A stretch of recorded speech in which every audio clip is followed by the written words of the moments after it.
সাথে যারা আছেন তারাও কোনো কিছু করবেন না, তাদেরকে পালাতে হবে।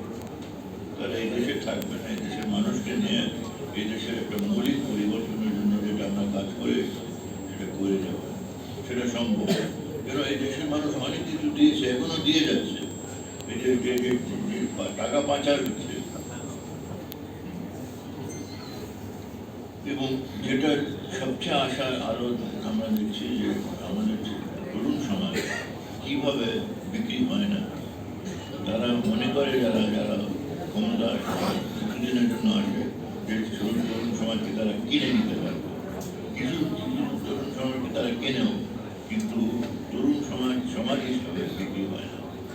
এই তরুণ সমাজ কিন্তু আমাদের সেই ৪৭ থেকে এখন পর্যন্ত আমরা দেখেছি, সাধারণত যুদ্ধে বিশেষ করে যাদের ভূমিকা দেখেছি, তারা জীবনের ঝুঁকি নিয়ে জীবন দিয়েও কিন্তু তারা দেশের জন্য জনগণের জন্য করে, এবং দেশে একটা সত্যিকার অর্থে পরিবর্তন আনার জন্য করে যাচ্ছে, এবং এটাই তাদের আকাঙ্ক্ষা।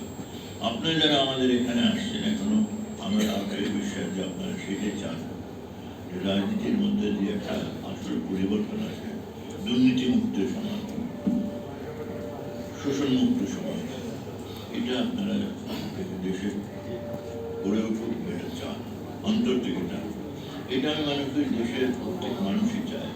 কিছু লোক যারা বিক্রি হয় তারা ছাড়া সকলেই চায় দেশে সৎ সরকার থাকুক, দেশের মানুষের কাজ করা হোক, দেশের একটা মৌলিক পরিবর্তন আমরা সবাই মিলে গড়ে তুলতে পারি।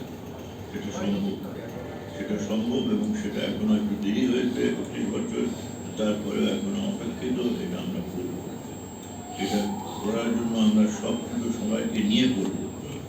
আর সবাইকে আমাদের বোঝাতে হবে যে দেখেন, আপনারা সকলেই যদি ভোট দেওয়ার কাজ শেষ হয় না, আপনাদেরকে ভোট দেওয়ার পরের দিন থেকে লেগে থাকতে হবে পাহারা দিতে, দেশের সম্পদকে পাহারা দিতে, দেশের যারা লোভী মানুষ যারা একেবারে নিয়ম বিক্রি করে তাদের থেকে দেশকে বাঁচাতে হবে, দেশের সম্পদকে বাঁচাতে হবে।